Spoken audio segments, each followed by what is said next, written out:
نبی پاک صلی اللہ علیہ وسلم کے مدینے آنے سے پہلے ایک شخص تھا، عبداللہ بن ابی سلول اس کا نام تھا۔ تو مدینے والے لوگ اس کو اپنا پیشوا مانتے تھے، اوس بھی خزرج بھی، اس کی تاج پوشی بھی کی، بڑی اس کی منتا تھی۔ جب حضور آ گئے تو اس کا کاروبار بند ہو گیا۔ اب لوگ یہ نہیں سمجھتے کہ میں غلط ہوں، لوگ کسی کے مفادات کو ٹھیس پہنچتی ہے تو مخالفت کرنے لگ جاتا ہے۔ اب اس کے حالات جب خراب ہوئے تو اس نے پتہ کیا کیا، جھوٹ موٹ کا کلمہ پڑھ لیا۔ سمجھ آ رہی ہے باتوں؟ جھوٹ موٹ کا، اور منافقوں کا ایک ٹولہ اس نے تیار کر لیا، جس کا قرآن مجید نے سورہ منافقون میں ذکر کیا۔ ایک جنگ کا موقع تھا، نبی پاک صلی اللہ علیہ وسلم تشریف لے گئے تو عبداللہ بن ابی سلول بھی چلا گیا۔ حضرت عمر فاروق رضی اللہ تعالیٰ عنہ کے ایک غلام تھے، وہ پانی لینے کنویں پہ گئے۔ ادھر سے انصار میں سے، چونکہ حضرت عمر کے غلام مہاجر تھے، انصار میں سے ایک شخص پانی لینے پہلے سے آیا ہوا تھا۔ پانی بھرنے میں کوئی اختلاف ہو گیا، جھگڑا ہو گیا، مار کٹائی تک نوبت آ گئی۔ حضرت عمر کے غلام نے کچھ چیز مار دی، اس شخص کو زخمی ہو گیا۔ اس نے پکارا، عبداللہ بن ابی سلول نے سمجھا کہ موقع اچھا ہے، دوڑا ہوا آیا اور آ کر اس نے کہا، انصار مدینہ بھاگ کے آؤ، جلدی آؤ، اور بڑے غلط جملے استعمال کیے۔ کہنے لگا، اگر ان لوگوں کو تم اپنا بچا کچا کھانے کو نہ دیتے مہاجروں کو، تو آج یہ تمہارے سر پہ نہ بیٹھتے۔ معاذ اللہ، ایسی باتوں پہ کہا کرے، بولے یہ روزمرہ کی گفتگو میں عادت بنائیں، کوئی ایسی بات کرنی ہو تو معاذ اللہ استغفر اللہ کہہ کے کرنی چاہیے۔ اس نے کہا کہ معاذ اللہ، اب ان کو بچا کچا نہ دیں تو یہ ہمارے سر پہ نہ بیٹھتے۔ شور کیا اس نے۔ ہمارے ہاں بھی سیانے بندے پنچایت کے لوگ، وہ کہتے ہیں تو اس برادری کے بچے سے ہی مار کھا ہے، پتہ ہی نہیں چلا، جا اسے مار کے آ، سر پھاڑا، یہ کار پھوڑ دے اس کا سر، اور دیکھ میں دیکھ لوں گا بعد میں جو ہوگا۔ یہ عقل مند لوگوں کے مشورے نہیں، یہ جاہل لوگوں کے مشورے۔ ناراض نہ ہونا، پر یہ نبی پاک صلی اللہ علیہ وسلم نے فرمایا ہے، حضور کا فرمان ہے۔ یہ کن لوگوں کا کام ہے؟ بول کے بتائیں، بول کے۔ پڑھے لکھے سیانے بندے اس طرح کے مشورے یہ بالکل نہیں دیتے، جاہلوں کا کام۔ پکارا، مہاجر سارے اکٹھے ہو گئے، انصار سارے آ گئے، اور جب انصار آئے تو مہاجرین کو بھی پکارا، مہاجر بھی آ گئے۔ اب وہ گتھم گتھا ہونے لگے تو کسی نے جا کے محبوب پاک کے کان میں کہا، یا رسول اللہ، وہاں تو مہاجر انصار لڑنے لگے۔ وہ پرانی لڑائیاں پھر سے جاگ گئی ہیں۔ نبی پاک تشریف لائے، حضور نے وہاں لفظ بیان کیے، فرمایا یہ تم نے کیا جاہلوں جیسا کام شروع کیا ہوا ہے؟ یہ کون سا کام ہے؟ اللہ کرے ہم سب اس کام سے باز آ جائے، آمین تو کہنا۔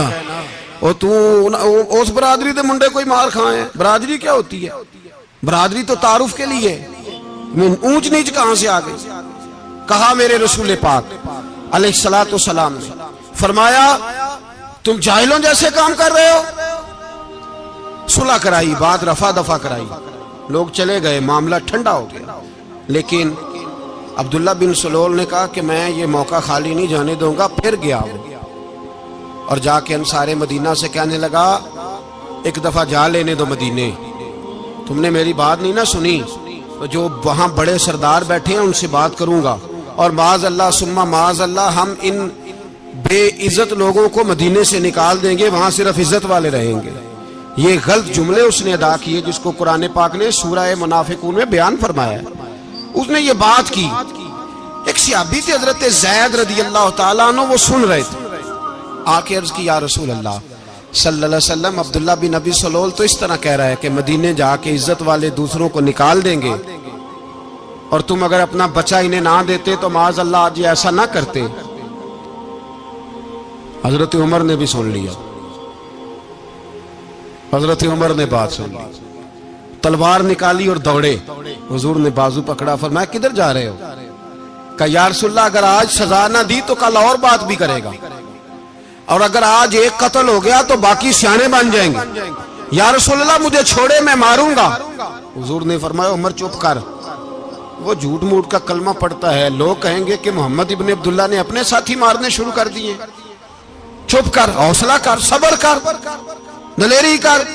حضرت عمر کہتے ہیں میری حضور کے کہنے پر میں ٹھہر تو گیا، پر وہ میرے اندر جو آگ لگی ہوئی تھی ٹھنڈی نہیں ہو رہی۔ کہتے ہیں میں چپ تو کر گیا۔ نبی پاک علیہ السلام نے پوچھا عبداللہ بن نبی سلول سے تو نے یہ کہا ہے؟ کہنے لگا آشا وک اللہ میں نے بات ہی نہیں کی نا۔ اب لوگ کہنے لگے کہ زید تو نوجوان ہے تو یہ بوڑھا آدمی ہے، چلو صحیح کہتا ہوگا۔ حضور بھی خاموش ہو گئے۔ اللہ پاک نے قرآن مجید نازل فرما دیا، فرمایا اللہ نے سن لی ان کی بات جنہوں نے یہ کہا ہے، اور پھر لفظ بڑے حسین ہے، فرمایا یہ کہتے ہم عزت والے ہیں؟ نہیں، وَلِلَّهِ الْعِزَّةُ وَلِرَسُولِهِ وَلِلْمُؤْمِنِينَ، فرمایا عزت تو اللہ کے پاس ہے، اللہ کے رسول کے پاس ہے، اور عزت تو مومنوں کے پاس ہے، مومنین کے پاس عزت ہے۔ یہ قرآن پاک نے سارا مضمون بیان کر دیا کہ عبداللہ بن نبی سلول غلط کہتا ہے اور حضرت زید صحیح کہتے ہیں۔ حضور نے کچھ نہیں فرمایا، جا رہا ہے قافلہ۔ جب مدینے کی سرحد آ گئی نا، حدود مدینہ منورہ کی شروع ہوئی، تو عبداللہ کا اپنا بیٹا، اس کا نام بھی عبداللہ بن عبداللہ تھا، اپنا بیٹا اس کا بڑا مخلص جانثار غلام تھا میرے رسول پاک صلی اللہ علیہ وسلم کا، وہ تلوار لے کے مدینے کی حد پہ کھڑا ہو گیا اور کہنے لگا میرے باپ تو نے اتنی بے ایمانی کے لفظ کہے کہ میں ان کو نکال دوں گا؟ کہے اپنی زبان سے کہ میں ذلت والا ہوں، رسول پاک کو اللہ نے بڑی عزت عطا فرمائی، کہے ورنہ میں تیری گردن کاٹ دوں گا۔ بول، کہے حضور بھی عزت والے اور نبی پاک کے غلام بھی عزت، کہے اپنی زبان سے، کہے میرے رب کا یہ فرمان ہے وَرَفَعْنَا لَكَ ذِكْرَكَ، حبیب میں خود تیرے لیے تیری شانوں کو بلند فرما دوں گا۔ تو کہا تو دشمن ہو کے کہنے لگا میرے بیٹے مجھے معاف کر دے، مصطفیٰ تو بڑی عزتوں والے ہیں، ان کے غلام شانوں والے۔ جب بیٹا تلوار لے کے سامنے کھڑا ہوا، شہرت ہوئی، اب نبی پاک نے حضرت عمر کی طرف دیکھا، کہا عمر تیری بات صحیح تھی، اب جو ہوا یہ زیادہ صحیح تھا، وہ میں نے تجھے کہا حوصلہ کر، تدبر کر، وقت کا انتظار کر، یہ صحیح ہوا کہ وہ صحیح تھا۔ تو حضرت عمر فاروق کہنے لگے یا رسول اللہ میں گواہی دیتا ہوں آپ واقعی اللہ کے سچے رسول ہیں صلی اللہ اتنی اچھی رائے، وقت فیصلہ کرتا ہے، تدبر سے چلے، دانائی سے چلے، علم پیدا کرے، بردباری۔ ہمیں کئی دفعہ سجدہ صاف کرنا پڑتا ہے، ہم جو کہتے ہیں بات اس کے الٹ نکل آتی ہے۔ ہم کسی شخص کے بارے میں کچھ تبصرہ کر بیٹھتے ہیں، کچھ عرصے کے بعد ہمیں پتہ چلتا ہے کہ وہ تو ایسا تھا ہی نہیں، ہم نے غلط بات کر۔ ہم بغیر تحقیق کے، بغیر تفتیش کے، حوصلہ نہ ہونے کی وجہ سے، صبر نہ ہونے کی وجہ سے ہم بہت سارے کام کر گزرتے ہیں، پھر ہمیں نقصان ہوتا ہے۔ اپنی زندگی میں حلم نہ چھوڑیں، حوصلہ نہ، لڑائیاں ہوتی ہیں نا گھروں میں، اس کی وجہ خامد ہوتا ہے، بیوی نہیں ہوتی۔ یہ بات گھر جا کے بتانا کہ آج انہوں نے کہا ہے۔ لڑائی کی وجہ کون ہوتا ہے؟ نہ بولو تسی پر میں تے آنکھ ہی چھڑیا ہے، وہ تو ریکارڈ ہو گیا ہے۔ لڑائی کی وجہ کون ہے؟ جڑے باتیں لڑتے ہیں وہ کوندے ہی نہیں پے۔ وجہ کون بنتا ہے جی؟ کیوں بلا؟ اس لیے کہ نبی پاک صلی اللہ علیہ وسلم نے فرمایا عورت کی اگل آدھی ہے تو تیری تو پوری ہے نا، جس کا مطلب ہے لڑائی اگر بچ سکتی تھی تو مرد کی وجہ سے بچ سکتی تھی، گھر میں امن ہو سکتا تھا۔ کہتے ہیں جی یہ بڑی بیوقوف ہے، میری سنتی نہیں۔ تو میں نے کہا جو اس سے بحث کر رہا ہے وہ سیانا ہے؟ بولیں، جو بحث کر رہا ہے وہ عقل مند ہے؟ بندہ تو چلو تھا وہ دانشور شیکسپیئر، باتیں بعض اوقات اس کی کچھ ایسی ہیں۔ اس سے کسی نے پوچھا تھا عورتوں سے کون جیت سکتا ہے بحث میں، تو اس نے کہا تھا وہ جو ان سے بحث نہ کرے، جو ان سے بحث ہے۔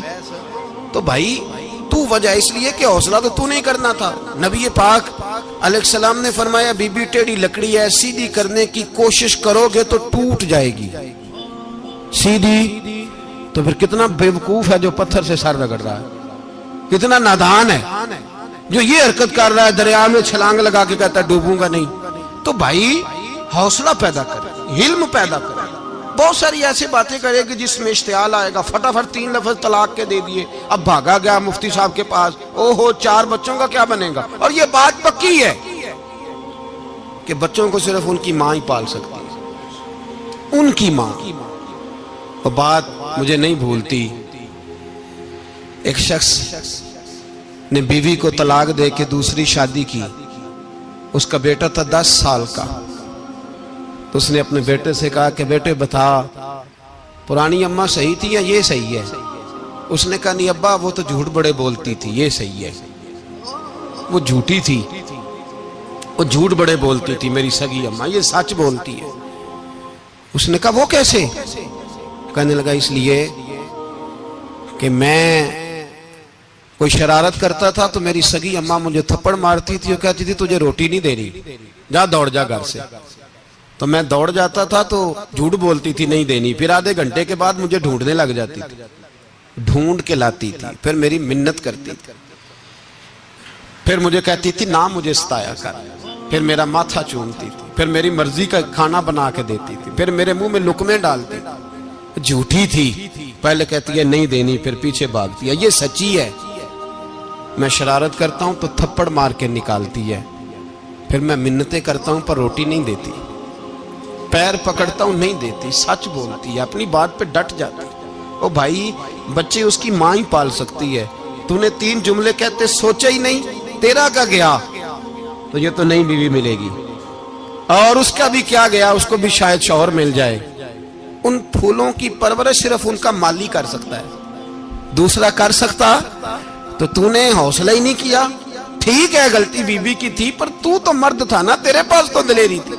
فٹافٹی 3 طلاق کے جملے کہہ دیے. اور میرے رسول پاک علیہ السلام نے فرمایا جائز کام بڑے ہیں پر طلاق جائز تو ہے پر میرے رب کو پسند نہیں، اللہ کو پسند. تو نے مالی بگا دیا جس نے تیرے گھر کا باغ سینچنا تھا. تو بھائی یہ حوصلہ نہیں، درجنوں طلاقیں، 20 کیس، اور ابھی وہ شادی کے پورے کپڑے نہیں پہنے تو طلاق پہلے. اس کی وجہ یہ کہ حوصلہ نہیں، صبر نہیں، رضا نہیں، ہم احساس نہیں کرتے. اگر تو یہ سمجھ جائے کہ بس اللہ نے جو میرے لیے بہتر سمجھا مجھے دے دیا، صحیح ہے میری آزمائش ہے کیا ہے کچھ ہے، جو اس نے بہتر سمجھا مجھے اس نے، پھر تو سکھی ہو جائے، تیرے لیے جینا آسان ہو جائے، پھر تو بہت ساری پریشانیوں سے آزمائشوں سے دور ہو جائے. میرے نبی پاک علیہ السلام نے ہمیں حوصلہ کرنے کا حکم دیا، دلیری. 2-3 سال شاید پچھلے سال یا اس سے پچھلے سال حج کے موقع پہ نا ہمارے پاکستان میں تو بڑے بڑے انوکھے واقعات ہوتے ہیں. سننے سے کیا میں کہتا ہوں وہ عبرت کے لیے ہوتے ہیں. جعلی ویزے لگوا دیے حج کے کسی ایجنٹ نے، اللہ کے مہمانوں کو بھی لوگ لوٹ لیتے ہیں. جعلی ویزے لگوا دیے. اور مزے کی بات یہ ہے کہ پاکستانی ایئرپورٹ سے گزر بھی گئے وہ ویزے والے، اور احرام باندھے لوگ جدے پہنچ گئے. 4 آدمی تھے، انہوں نے ویزا دیکھا تو کہا نکلی، آپ کو واپس جانا پڑے گا. اگلی فلائٹ سے وہ لوگ واپس آئے. آپ مجھے بتائیے ان کی جب وہ چھوٹے چھوٹے کلپ آئے، میڈیا نے ان کی باتیں سنی تو ان کے آنسو نہیں تھمتے تھے. ایک آدمی احرام باندھ کے گیا ہے، معمولی سمجھتے ہیں آپ؟ میرے جیسا غریب آدمی کبھی اس نے ارادہ کیا اور مدینے جانے کا لیٹ ہو جائے تو کلیجہ پھٹنے کو آتا ہے. کچھ مجبوریاں پیروں میں آ جائے، نہ جا سکے تو پتہ نہیں کتنی توبہ کرنے کو دل کرتا ہے کہ کہیں غلطی تو نہیں ہو گئی، کوئی ایسی بات تو نہیں نکل گئی. یقین کریں طبیعت پریشان ہو جاتی، یار کوئی ایسا کام تو نہیں ہوگا جس کی وجہ سے یہ بات ہوئی. 4 آدمی لوٹ آئے، حالات خراب ہو گئے، لوگ رو رو کے قصے سناتے تھے. لیکن میرے رسول پاک علیہ السلام کا حوصلہ دیکھو. حضور کعبے کا بھی کعبہ، حضور مالک، حرم کے مالک مطلق، جن کے صدقے اللہ نے کعبہ کو بیت اللہ بنایا. حاجیو آؤ شہنشاہ کا روضہ دیکھو، کعبہ تو دیکھ چکے اب کعبے کا بھی کعبہ دیکھو. حضور 1400 صحابہ کو لے کے گئے عمرہ کرنے. مقام حدیبیہ پر پہنچے تو کافروں نے روک لیا، ہم عمرہ نہیں کرتے. تو اور میں خادم اور جو وارث و مالک ہیں 1400 صحابہ، ہم نہیں عمرہ کرنے دیتے، واپس جائیے. صلح لکھی جا رہی ہے. صلح کی شرطیں کیا ہیں؟ مکے سے کوئی آدمی غلطی سے بھی مدینے چلا گیا، مکے کا آدمی، تو مسلمان اگر ان کے ظلم سے تنگ آ کے، مکی مسلمان کافروں کے ظلم سے تنگ آ کے مدینے چلا گیا تو مدینے والے واپس کریں گے. اور اگر مدینے سے کوئی شخص غلطی سے بھی مکے چلا گیا تو مکے والے واپس نہیں کریں گے. اتنی سخت شرائط. حضرت عمر غصے سے کانپنے لگے, صحابہ پریشان ہیں, پر میرے رسول پاک نے صبر دکھایا, حوصلہ, تدبر. یہ تدبیر ہے, صبر ایک بہترین تدبیر ہے, اگر کوئی اپنائے تو بہترین طریقہ ہے. حضور نے فرمایا ہمیں منظور ہے, صلح کرو. اور اتنا سخت حکم ہے, کہنے لگے 1400 احرام والے واپس جائیں, بعد میں آنا, اس وقت نہیں عمرہ کرنے دیں گے. میرے نبی پاک علیہ السلام, مجھے بتاؤ, مجھے اور آپ کو دکھ ہوتا ہے تیاری ہو تو پروگرام رہ جائے, تو اگر احرام باندھا ہو اور اللہ کے رسول نے بندھوایا ہو تو حضور واپس لوٹنے لگے تو کتنی تکلیف کی بات ہے. حضور نے فرمایا چلو آئندہ آئیں گے. معاہدہ لکھا جا رہا ہے, حضرت علی معاہدہ لکھ رہے ہیں. لکھو محمد الرسول اللہ صلی اللہ علیہ محمد الرسول اللہ صلی اللہ علیہ وسلم اور قریش مکہ کے بیچ معاہدہ. یہ تحریر لکھی جا رہی تھی تو ابو سفیان بول پڑا, کہنے لگا جی ہم محمد الرسول اللہ نہیں نکلنے دیں گے معاذ اللہ, یہی تو ہمارا جھگڑا ہے. اگر آپ کو رسول اللہ مان لیا تو پیچھے رہ کیا گیا, محمد ابن عبداللہ لکھے. حضور نے حضرت علی سے فرمایا رسول اللہ کاٹ کے محمد ابن عبداللہ لکھو. حضرت علی لکھ رہے تھے, محمد رسول اللہ لکھا تھا, فرمایا رسول اللہ کاٹ کے محمد ابن عبداللہ لکھو. تو حضرت علی کہنے لگے حضور مجھے یہ لفظ کاٹنا نہیں آتا, حضور مجھے یہ لفظ کاٹنا. کسی صحابی نے اعتراض نہیں کیا کہ لکھنا آتا تھا, کہا مجھے کاٹنا. حضور نے دوبارہ کہا علی کاٹ دو.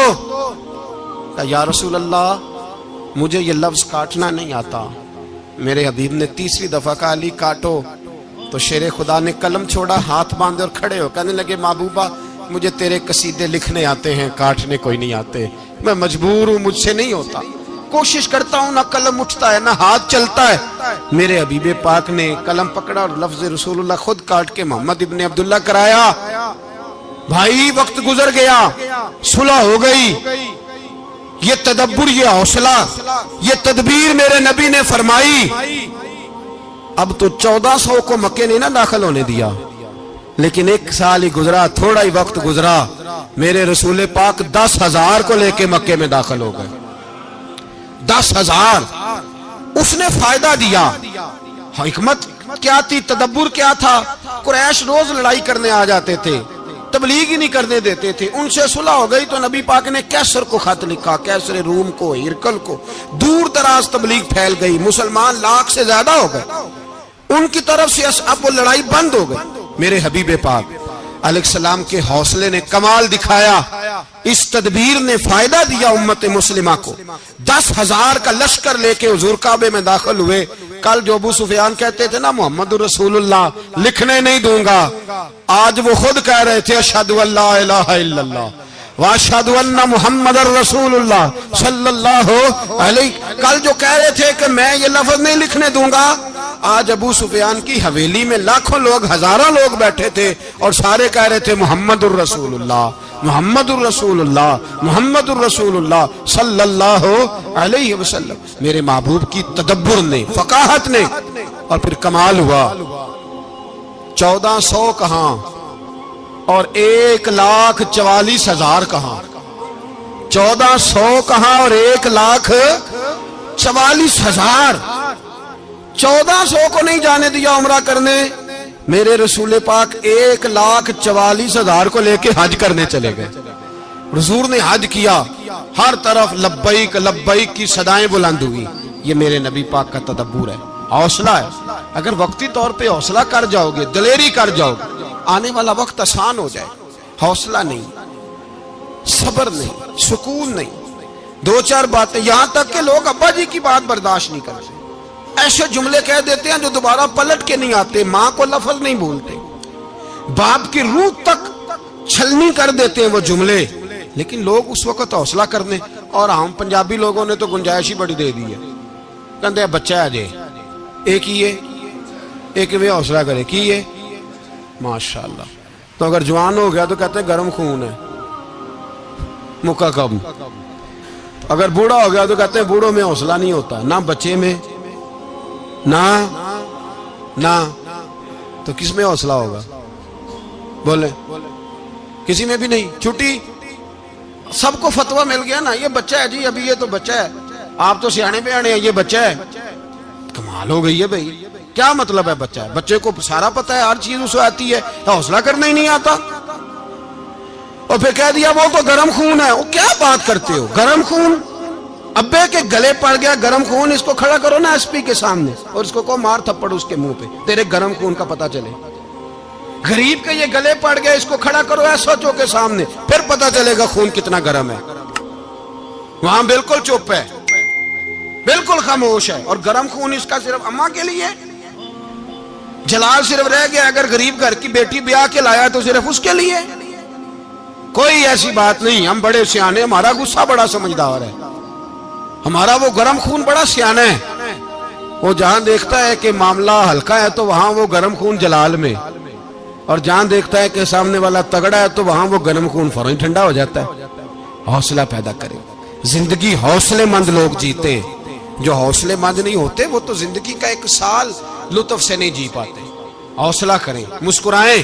میرے نبی پاک صلی اللہ تعالی علیہ وسلم نے نا عثمان بن طلحہ, کعبے کی چابی ان کے پاس ہوتی تھی, تو حضور نے ایک دن فرمایا عثمان, اچھا یہ نہیں تھا کہ عثمان خاص لوگوں کو چابی کعبہ کھول کے دکھاتے تھے, بلکہ ان کو قریش کی جانب سے یہ حکم تھا کہ جو بھی تجھے کہے تو نے کعبے کا دروازہ کھول دینا. نبی پاک علیہ الصلوۃ والسلام نے نا ہجرت سے 2-4 دن پہلے کہا کہ عثمان ذرا چابی دو, میں نے کعبہ اندر سے دیکھنا ہے. بڑے ٹھنڈے دل سے ذرا سننا, ادھر دیکھو میری طرف, ادھر دیکھیے گا ذرا میرے بھائی. میں نے ایک بندے سے کہا یار پانی کی بوتل دینا دکاندار سے, ایک ہے اس نے کہہ دیا نہیں میرے پاس. اس بات کا کوئی غصہ؟ بولیے. اور اگر وہ کہے سارے زمانے کو ملے گی آپ کو نہیں دینی, پھر بولیں میرا خیال ہے چپ کر کے ہنس کے آ جائیں گے, سوال ہی نہیں پیدا ہوتا. ہم کہیں گے مجھے نہیں نہ دینی, تو نے تو دکان اٹھا یہاں سے, بند کاری سے. کیا مطلب ہے سب کو دینی ہے تجھے نہیں دینی؟ کیا معنی ہے اس کا؟ لے کے جاؤں گا, جھگڑا ہوگا, بحث کریں گے. عثمان بن طلحہ سے حضور نے فرمایا دروازہ کھولو, کعبہ دیکھنا ہے. عثمان کہنے لگا میں ساری دنیا کو دکھاؤں گا, آپ کو نہیں دکھاؤں گا. کتنی سخت بات ہے, پر قربان جائیں رسول اللہ کے حوصلے پہ صلی اللہ علیہ. عثمان کہتے ہیں میں نے یہ بات کی تو نبی پاک مسکرانے لگے, اور میں اچھا نہیں دینی, تو حضور نے نا مسکرا کے اور میری کمر پہ تھپکی دی, فرمایا اچھا یاد رکھنا یہ چابی میں تجھ سے لے لوں گا, اور جس کو میرا دل کرے گا میں اس کو دوں گا. عثمان کہتے ہیں روز رات کو نبی پاک کے یہ جملے میرے کانوں میں گونجتے تھے کہ حضور نے فرمایا. کہتے ہیں جس دن پتا چلا نا نبی پاک 10,000 کا لشکر لے کے آ رہے ہیں, تو ابو سفیان میٹنگیں کر رہے تھے, مکے کے سارے سردار تیاری کر رہے تھے, اور میرے کانوں میں ایک ہی لفظ تھا کہ حضور نے فرمایا میں چابی لے لوں گا, پھر جس کو میں چاہوں گا اسے دوں گا. عثمان کہتے ہیں حد ہو گئی, وقت گزر گیا, حضور آ گئے, طواف فرمایا, اور طواف کے بعد میرے نبی پاک علیہ السلام نے فرمایا بلاؤ نا ذرا عثمان کو. عثمان کہتے ہیں میں چابی لے کے آیا تو دوسرا جملہ کوئی نہیں. ساڑھے نا کوئی بندہ مشورہ دے وہ دی نہ منیے, تے جے کام مونجو ہو جائے نا, جن جو نے مشورہ دیتا سی تے وہ نال ہی غوث پاک بن جاندا ہے. تینوں آکھیا سی نا, فوراً ہی داتا علی اجمیری ہو جاندا ہے. وہ کہندا تینوں پتہ نہیں میں کڈا ولی اللہ, تینوں میں آکھیا سی نا انج نہ کر, اور بندہ پریشان ہوتا ہے, کام الٹ ہو گیا, اور لاگوں آکھی جاندا ویکھو جی میں تے تانوں پہلوں ہی آکھیا سی. جی عجیب بات ہے, شیخ چلی کی طرح پیچھے پڑ جائے گا, میں نے تو پہلے ہی کہا تھا. او بس کر یار, اب تو خواجہ معین الدین اجمیری ہو گیا, بس کرو. مشورہ ہی ہوتا ہے, کسی کا مل جاتا ہے اور کسی کا نہیں لیا جاتا. فوری طور پہ بندہ اٹھ کے نا تو ولایت کی 4تھی سیڑھی پہ چڑھ جائے گا, کہے گا میں تو ابدال وقت ہوں, میں کتب دورہ ہوں, میں نے تجھے کہا نہیں تھا. اب بس کر یار, کئی دفعہ مشورے صحیح ہوتے ہیں, کئی دفعہ صحیح. بولیے.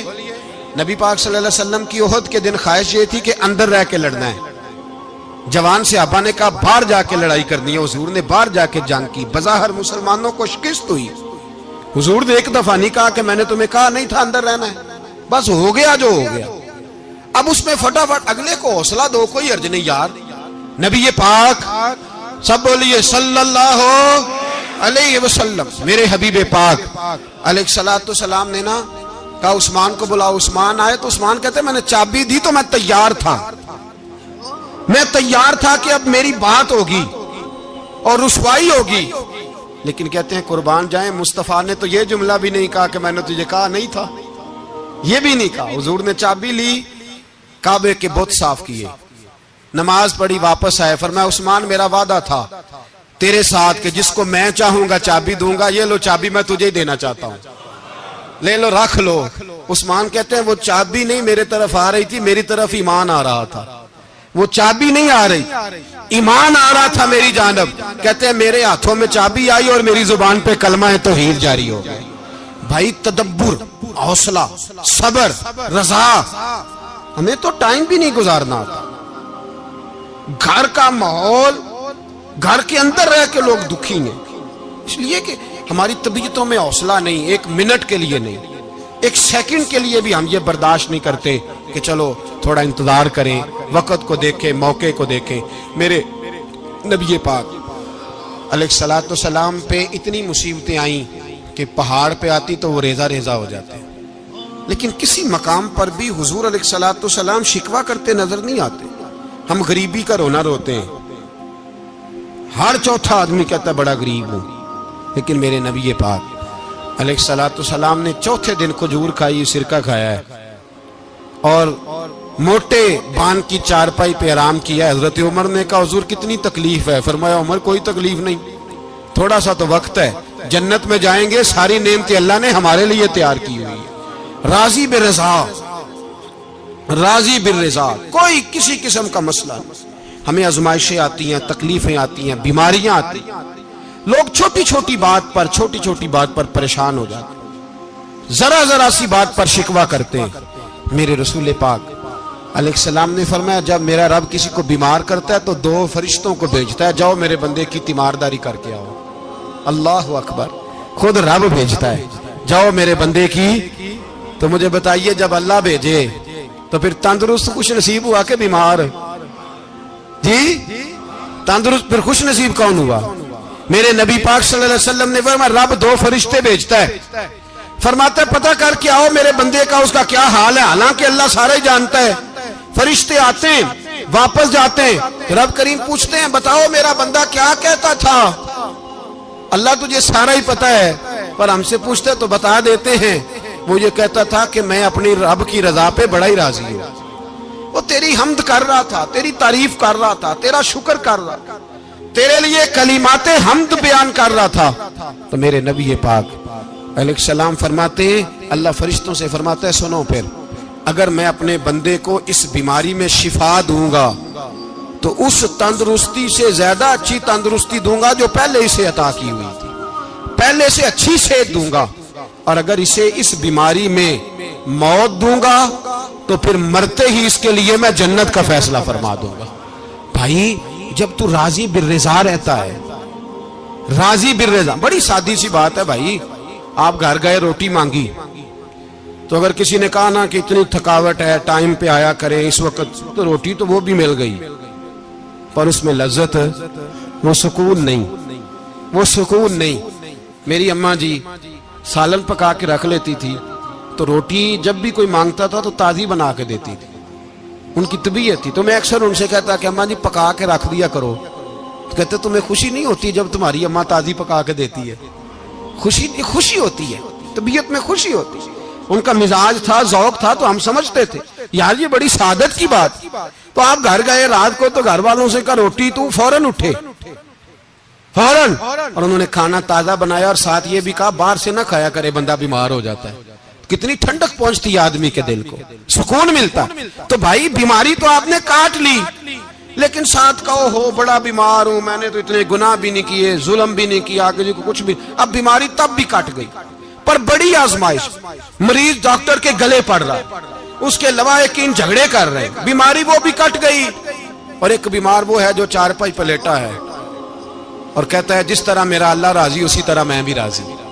تو بیماری اس کی بھی کٹ گئی. حضرت یونس علی نبینا علیہ الصلوۃ والسلام نے ایک دن حضرت جبریل امین ملنے آئے تو جناب یونس علیہ السلام کہنے لگے اے جبریل، اللہ کے نیک بندوں میں جو اللہ کو اس وقت سب سے زیادہ پسند ہے نبیوں کے بعد، توجہ کرنا بات پر، جو سب سے زیادہ اللہ کو پسند ہے نبیوں کے بعد ولیوں میں، اور سب سے زیادہ اللہ جس کو اللہ کی بارگاہ میں عبادت گزار لکھا جاتا ہے، میری اس بندے سے ملاقات کرا۔ تو حضرت جبریل نے جناب یونس علیہ السلام کو ساتھ لیا تو ایک شخص کے پاس پہنچے جو آنکھوں سے اندھا تھا، دونوں ہاتھ اس کے سلامت نہیں تھے اور پورے جسم میں پیپ جاری تھی، ریشہ تھا۔ جب جا کے السلام علیکم کہا نا حضرت یونس نے، اس نے وعلیکم السلام کے بعد پہلا لفظ پتہ کیا کہا؟ اس نے کہا یا اللہ تیرا شکر ہے، یا اللہ تیرا، آپ بھی ادا کریں اللہ کا شکر، یا اللہ تیرا، اللہ تیرا شکر ہے۔ تو حضرت یونس علیہ السلام کہنے لگے تو شروع سے اس طرح کا ہے، نابینا بھی اور ہاتھوں سے معذور بھی اور سارا جسم شروع سے؟ تو بڑے ہی خوبصورت لفظ اس بیمار نے کہے، کہنے لگے نہیں حضور، میں بالکل ٹھیک ٹھاک تھا، جب تک میرے رب نے چاہا کہ یہ دنیا کو دیکھے تو تب تک اس نے مجھے آنکھیں دیں، اور جب اس نے چاہا کہ اب اس کا دیکھنا بہتر نہیں تو اس نے واپس لے لی۔ تو یا اللہ تیرا شکر ہے، اللہ تیرا شکر ہے۔ پھر کہا جب تک اس نے چاہا کہ میرے ہاتھ رہے تب تک رہے، جب اس نے چاہا کہ میرے لیے بہتر نہیں تو اس نے لے لیے، تو یا اللہ تیرا شکر ہے۔ جب تک اس نے چاہا کہ میرا جسم صحیح و سلامت رہے تو رہا، اور جب اس نے چاہا کہ میرے لیے بہتر نہیں تو مجھے بیمار کر دیا، تو یا اللہ تیرا شکر ہے۔ تو حضرت یونس علیہ السلام کہنے لگے جبریل واقعی یہ اللہ کا سب سے زیادہ شکر گزار بندہ ہے، سب سے زیادہ عبادت گزار بندہ ہے، سب سے زیادہ۔ میرے نبی پاک علیہ السلام نے فرمایا میرا مومن ہر حال میں ہی نفع میں ہے، نعمت ملے تو شکر کر کے نفع، مصیبت آئے تو صبر کر کے نفع، اپنی زندگی میں تحمل، بردباری، علم پیدا کرے، حوصلہ پیدا کرے۔ ہر آنے جانے والے شخص کے مزاج کے مطابق اسے نہ ملے، اپنا مزاج صحیح رکھے، اپنی طبیعت کے مطابق اپنے ماحول کو برقرار رکھے۔ علم کے ساتھ گزارا کرو گے تو رشتہ داروں سے بھی بنی رہے گی، دوستوں سے بھی بنی رہے گی، ہر ایک سے تعلق رہے گا۔ اور اگر آپ کے اندر یہ حوصلہ نہیں تو پھر سارے معاملات پریشانی کا شکار ہو جائیں گے۔ یہ تو آج کا مضمون تھا۔ ہمیں نا لوگ مشورہ دیتے ہیں، کہتے ہیں پیر صاحب درویشوں کو سیاست کی بات نہیں کرنی چاہیے، دیتے ہیں نا مشورہ لوگ؟ جی تھوڑا تھوڑا بول دیں، تھوڑا تھوڑا دیتے ہیں نا۔ اگرچہ ہم ان کی بات نہیں مانتے، اس لیے کہ اقبال نے کہا تھا جدا ہو دین سیاست سے تو رہ جاتی ہے چنگیزی، جدا ہو دین سیاست سے تو، اور پہلا فکرہ یہ ہے کہ جلال بادشاہی ہو یا جمہوری تماشا ہو، جدا ہو دین سیاست سے تو رہ جاتی ہے۔ اس نے کہا جب سیاست اور دین علیحدہ علیحدہ ہوتے ہیں تو چنگیز خان اور ہلاکو خان پیدا ہوتے ہیں۔ سیاست جب تک مسجد کے اندر رہتی ہے تب تک پاک صاف رہتی ہے، وہ گندی ہوتی تب ہے جب مسجد سے نکل جاتی ہے۔ حضرت علی کے زمانے تک مسجد میں رہی، پاک صاف رہی، یزید باہر لے گیا تو گندی ہو گئی، حضرت عمر بن عبدالعزیز دوبارہ مسجد میں لے آئے تو پھر پاک ہو گئی۔ لیکن پھر بھی ایک ساتھی نے مجھے کہا تو اس کی بات میں، سب کی باتیں نہیں مانتا، اس کی بات میری سمجھ میں آئی۔ وہ کہنے لگا جی اصل بات یہ ہے کہ سیاسی تبصرے تجزیے ہم اخباروں میں ٹی وی پہ جا کے بیٹھیں، جا کے بڑی مہربانی میری طرف دیکھیں، وہ ہم سنتے رہتے ہیں تو ہمارا دل کرتا ہے مسجد میں صرف ہم رسول اللہ کا پیار ہی سنیں۔ تو میں نے کہا یار تیری بات دل کو لگتی ہے، یہ بات صحیح ہے، چلو یہ نیت اچھی ہے، یہ تیرا نظریہ ٹھیک ہے، مان گئے ہم۔ میں چلا گیا دکاندار کے پاس اور میں نے اس کو جا کے کہا کہ گاڑی کا انجن کھولو، اس طرح کرو، اس طرح۔ اس نے کہا مولانا آپ جا کے نا گھر تو فقہ کی کتاب کھولیں، اس لیے کہ گاڑی کے انجن کے بارے میں آپ کو معلومات، یہاں اگر آپ نے یہ کام کرنا ہے تو اس کو پڑھیں، کسی استاد کے پاس ورکشاپ پہ آئیں، آپ کے ہاتھوں کو، منہ کو، چہرے کو مٹی لگے، دھواں لگے، گریس لگے، پھر آپ کو پتہ چلے گا انجن کیسے کھلتا ہے۔ صحیح کہہ رہا ہوں؟ نہیں صحیح کہہ رہا؟ دعا گلا تو یہاں کر چڑی جائے، صحیح کہہ رہا ہوں جی؟ اگر مولوی کو اجازت نہیں سیاست کی بات کرنے کی، اور مولوی کو اجازت نہیں کہ انجن کی بات کرے، تو سیاستدان کو اجازت ہے دین کی بات کرنے کی؟ یہاں تو وہ آئے نا مدرسے میں پڑھے، پورا دین حاصل کرے، پھر وہ بولے تو پھر تو ٹھیک ہو گیا، لیکن جب اسے سورۃ اخلاص بھی سیدھی نہیں آتی تو فتوے دینے کی اس کو ضرورت ہے کوئی؟ بولے نا یار، کیوں چھیڑتے ہیں سیاست؟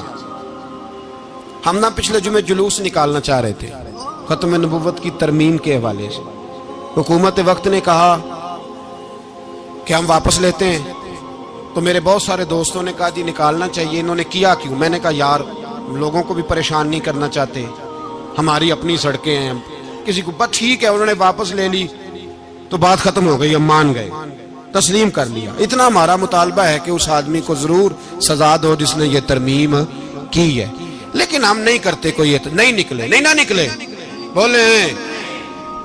تو وزیر قانون صاحب کو کیا مصیبت بنی ہوئی ہے نیا فتویٰ دینے کی؟ کہ ہے کوئی شوق انہیں دینا چاہیے فتویٰ؟ کہتے نہیں مرضیوں میں ہمارے درمیان تھوڑا ہی فرق ہے۔ مجھے یوں لگتا ہے کہ یہ جان بوجھ کر کوئی نہ کوئی ایسی شرارت کرتے ہیں جس سے لوگ اشتعال میں رہیں، جان بوجھ۔ حلم، حوصلہ، صبر ذات کے بارے میں تو ہے، لیکن اگر کوئی رسول پاک کی بے ادبی کرے تو پھر حوصلے کی بات ہے ہی نہیں، پھر تو جہاد کی بات ہے۔ اور میں دیانتداری سے مسجد میں باوضو بیٹھ کر جمعے کے دن مشورہ دیتا ہوں حکومت کو اور وزیر قانون کو مشورہ دیتا ہوں کہ نہ فرعون کی حکومت ساری زندگی رہی، نہ نمرود رہا، نہ جاج بن یوسف رہا، نہ یزید رہا، اور یار درباری بن کے حکمرانوں کی چاپلوسی کرتے کرتے تم یہاں تک آ گئے ہو کہ اب نبی پاک کی عزت کو ہاتھ ڈالنا شروع کر دیا ہے۔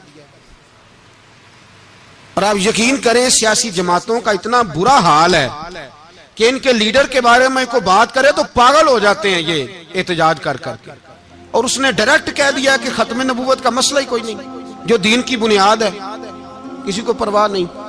مجھے تو ان لوگوں کی فکر ہو رہی ہے جن لوگوں نے انہیں ووٹ دیے ہیں، وہ اللہ کو کیا جواب دیں گے؟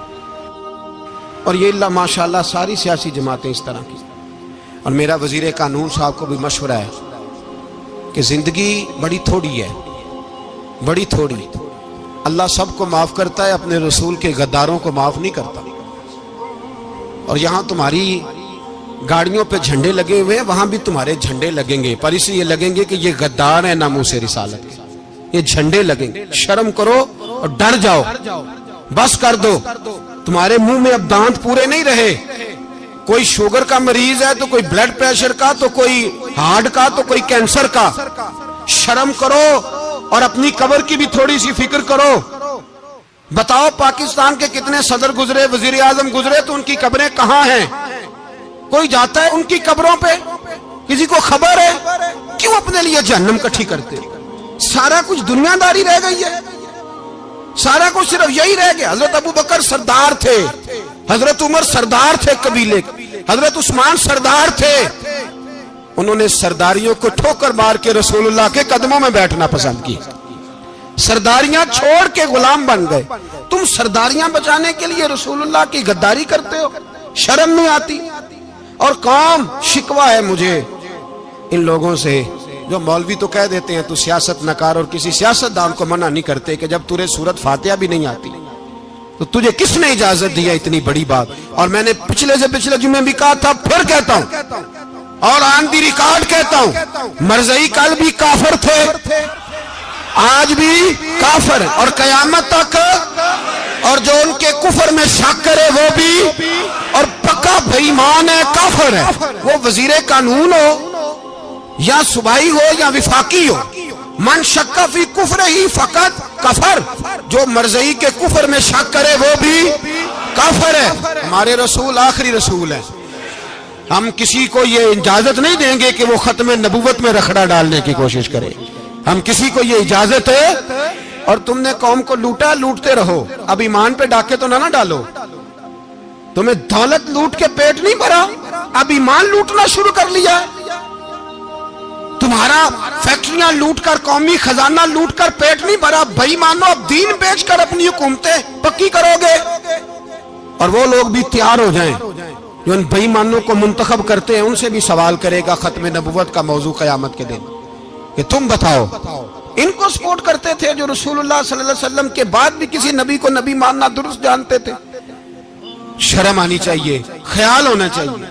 اور میں نے کہا کہ ہمارا دل نہیں چاہتا آپ یقین کریں. ہمیں شوق ہے جلوس نکالنے کا، تمہارے خلاف باتیں کرنے کا. تم نے روز تھرمامیٹر نکالا ہوتا ہے، چیک کرتے ہو کہ ایمان کتنا ہے کتنا نہیں ہے. یہ پاکستان اگر صوبہ سندھ ہے تو حضرت عبداللہ شاہ غازی کا ہے، اگر بلوچستان ہے تو حضرت بابا عبد الرحمان کا ہے، اور اگر پشاور ہے تو وہ صوفیاء کا ہے، اور اگر یہ دھرتی پنجاب ہے تو یہ داتا علی اجویری کی ہے، یہ بابا فرید الدین کی ہے. اس میں کسی غدار کو قبضہ کرنے کی اجازت بالکل نہیں ملے گی. اور ہم وہ لوگ بھی نہیں جو چپ کر کے اندر سوتے رہیں، قوم جو کرتی ہے کرتی رہے، ہمیں پرواہ نہیں. نا، ایسی کوئی بات نہیں. کوئی بندہ نہ سمجھے کہ انہیں ہوش نہیں، انہیں پتہ نہیں. ہمیں سارا کچھ ہی آتا ہے. پھر اگر کل کو کوئی ممتاز قادری پیدا ہو گیا تو شکوہ نہ کرنا. کل کو کوئی پھر سے عامر چیمہ نکل آیا تو شکایت نہ کرنا، یاد رکھنا.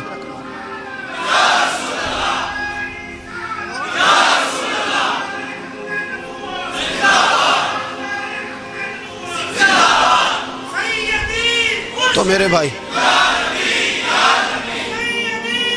کھل کے بولے یا نبی رسول کے صلی اللہ علیہ وسلم. تو یہ مشورہ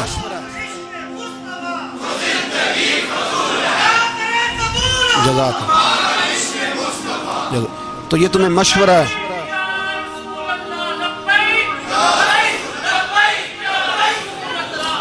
میری بات سنیں، یاد رکھیں، یہ لوگ بعد میں پچھتاتے ہیں، پھر مناظرے کراتے پھرتے ہیں، اس نے صحیح کیا کہ غلط کیا. پھر انہیں ہوش آتی ہے بعد میں، پھر ان کے ہواری نکل نکل کے میدانوں میں دلیلیں دیتے ہیں. اس لیے ہمارا مشورہ ہے انہیں کہ یہ اپنی حد میں رہیں، اور جو کام تمہارے ذمہ، میں نے کہا نا تم نے بڑا لوٹا. یہ قوم روز تمہیں موقع دیتی ہے لوٹنے کا، یہ موقع دیتی ہے، تو تم نے دولت لوٹ کے پیٹ نہیں بھرے، اب ایمان لوٹنے کے چکر میں آ گئے ہو. یاد رکھو، مسلمان گناہگار ہیں، غدار نہیں ہیں. تمہیں دولت لوٹنے کا تو شاید موقع مل گیا ہے، پر ایمان لوٹنے کا موقع نہیں ملے گا. تو اس لیے اس کو لگام دو. اور ویسے بھی کتا جو پالتو ہوتا ہے نا، اس کو گھر کے اندر سنگلی سے باندھ کے رکھنا چاہیے. یہ تمہارے بوٹ چاٹتے ہیں، بھونکتے ہیں، تمہارے حق میں وزارتیں لیتے ہیں. ہم نے تو کوئی وزارت نہیں لی تم سے، اور نہ ہمیں شوق ہے. اس لیے کہ ممبری کیا کرنی ہے جس کو ممبر رسول عطا کر دیا جائے. اس نے کیا کرنی ہے یہ ممبریاں جس کو پکا ممبر رسول دے دیا جائے. تو اس لیے اس سے باہر آؤ. میں نے کہا بڑے بڑے نمرود، فرعون، قارون دفن ہے، تمہارا بھی نام تک نہیں ہوگا، بالکل نام نہیں ہوگا. اس لیے ہمارا مشورہ، اور آپ لوگ بھی آئیں نا یہ اگلے سال، تو ان کو کھڑا کر کے پوچھ لینا، اسلامی جمہوریہ پاکستان کا تم نے ایم پی ایم نے بننا ہے، پہلا کلمہ ہی صحیح سنا دو. چلو خدا کا واسطہ یہی بتا دو کہ تمہیں نماز بھی ڈھب سے آتی ہے کہ نہیں. اور آپ کی موج ہے، آپ بٹھا لیتے ہیں سر پہ، کیا کریں، سمجھانے والے مفت گناہگار ہو گئے اور بہکانے والے سب تمہارے یار ہو گئے. اس لیے یہ چھیڑتے ہیں جان بوجھ کے. اور پھر جب کوئی ممتاز قادری علیہ رحمہ پیدا ہوتے ہیں، پھر انہیں دشواری ہوتی ہے، پھر ان کا جینا مشکل ہو جاتا ہے. یہ موقع دیتے ہیں، پتہ نہیں کس کے ایجنڈے پہ عمل کر رہے ہیں. میرا سوال یہ ہے، میں نے پچھلے جمعے پھر میرا سوال ہے کہ میں پوچھتا ہوں، اس آدمی کو ضرورت کیا ہے ختم نبوت پر بات کرنے؟ جب امت مسلمہ کے متفق کا فیصلہ ہے کہ مرزائی کافر، اسمبلی نے بل پاس کر دیا کہ مرزائی، ان کو اقلیت قرار دے دیا. اور جب سے وہ اقلیت بنے، نہ ہم نے ان کی عبادت گاہ جلائی، نہ ہم نے ان کو قبروں سے نکالا، نہ ہم نے، بس ٹھیک ہے جیسے عیسائی رہتے ہیں، یہودی سے کس ملک میں رہتے ہیں وہ بھی رہیں، اقلیت بن کرے، کوئی اعتراض. پر تم انہیں کھینچ کھونچ کے کیوں قریب کرتے ہو؟ تمہارا کیا جرانہ ہے ان کے ساتھ؟ بتاؤ تو صحیح. ان لوگوں سے ان کو چاہیے اپنے منہ میں لگام ڈالیں، اور اگر نہیں ڈالیں گے پھر انشاءاللہ ڈالی جائے گی، اور بڑی تگڑی ڈلے گی، اور پھر ایسی ڈلے گی. سلمان تاثیر جب مرا تھا نا تو 5-5 لاکھ روپیہ مولویوں کو آفر کی جنازہ پڑھاؤ. 5-5 لاکھ روپیہ چھوٹے چھوٹے مولویوں کو. اور داتا صاحب کی مسجد کے خطیب بھی صوبائی جو تھے، وہ خطیب تھے، ملازم تھے. انہوں نے کہا کہ ایمان نہیں بیچنا، نکالنا نوکری سے تو نکال دو. اور بادشاہی مسجد کا مولوی جس کا پتہ نہیں چلتا، کبھی کدھر چلا جاتا ہے کبھی کدھر، یہاں تو وہ بھی کھڑا ہو گیا. اس نے کہا نا، ایمان نہیں بیچنا. گورنر ہاؤس کی مسجد کا امام کہنے لگا کہ بخشا جانا نہ جانا یہ تو رحمت الہی کا معاملہ ہے، پر اتنا گندا جنازہ نہیں پڑھنا، اتنا گندا جنازہ نہیں ہم پڑھیں گے. مرنے کے بعد تمہارے جنازے نہیں پڑھے جاتے، تمہاری قبریں خراب ہوتی ہیں. کدھر ہیں تمہاری دولتیں؟ اور وہ مولوی آج تک پتہ ہی نہیں کدھر گیا جس نے اس غلیظ کا گندا جنازہ پڑھایا. تو بھائی اپنی قبر حشر کو جب جہاں تمہارے جنازے نہیں پڑھے جا رہے تو وہاں تمہارا کیا حال ہوگا. اس لیے ان لوگوں کو چاہیے کہ اپنی زندگی اس طرح گزاریں کہ کچھ نہ کچھ منہ لے کے سرور کائنات کے پاس چلے جائیں، ورنہ ایسا نہ ہو کہ یہاں بھی پھٹکار اور وہاں بھی پھٹکار. اس لیے ہمارا مطالبہ ہے حکومت سے کہ شرم کرو اور ایسے بھائی مانوں کو، کالے ناگ جو تم نے بھرتی کی ہوئے ان کو نکالو، اور اگر تعریفیں کروانی ہو، تلوے چٹوانے ہو تو اندر کمروں میں ان سے چٹوا لیا کرو. ان سے کہو کہ یہاں ہماری نوکری کرو، باہر نکل کے رسول اللہ صلی اللہ علیہ وسلم کے دین کے بارے میں گفتگو نہ کرو. اس لیے کہ اللہ تبارک و تعالیٰ نے اس دین کے اندر بڑا حسن اور بڑا جذبہ رکھا ہوا ہے، بڑا وقار ہے. ہمارا مطالبہ ہے حکومت سے کہ ختم نبوت کے مسئلے پر کوئی سیاستدان گفتگو نہ کرے. آپ تائید کرتے ہیں اس بات کی؟ اس پر کوئی سیاستدان کوئی گفتگو؟ ہمارے پاس بڑے تماشے ہیں سیاست کرنے کو، باقی تماشوں پہ سیاست کرو. یہ رسول اللہ کی ناموس کا معاملہ ہے، یہ چھیڑنے کی تمہیں اجازت؟ مجھے سمجھ نہیں آتی یار، جب بات ختم ہو گئی، اسمبلی نے بل واپس لے لیا، تو صوبائی وزیر قانون کو آخر تکلیف کیا ہے؟ آپ کے پاس جواب ہے کوئی اس بات کا؟ بات ختم ہو گئی، ہم نے جلوس نہیں نکالنا، چھوڑ دیا، خاموش ہو گئے. علماء نے میٹنگیں بلائی تھی، کینسل کر دی، ٹھیک ہے جی بات. اب دوبارہ سے کیوں چھیڑتے ہو؟ پھر کہتے ہیں احتجاج ہوتا ہے، شور ہوتا ہے. تم خود ایسی حرکتیں کرتے ہو جس سے افراتفری پیدا ہوتی ہے. یہ ملک رسول اللہ کے نام پہ بنا ہے اور قیامت تک یہاں وہی ہوگا جو میرے رسول پاک صلی اللہ علیہ وسلم کی رضا ہوگی، اور نبی پاک کے قانون کے خلاف کوئی قانون یہاں چل سکتا؟ اللہ ہمیں سمجھنے کی توفیق عطا فرمائے. کافر اسی پچ ہو گیا، پھر تشبیہ مسلح کی کرنا، اساں ظاہر نو رب منیائے، باطن دا اللہ کی کرنا، اساں ظاہر نو رب منیائے، باطن دا اللہ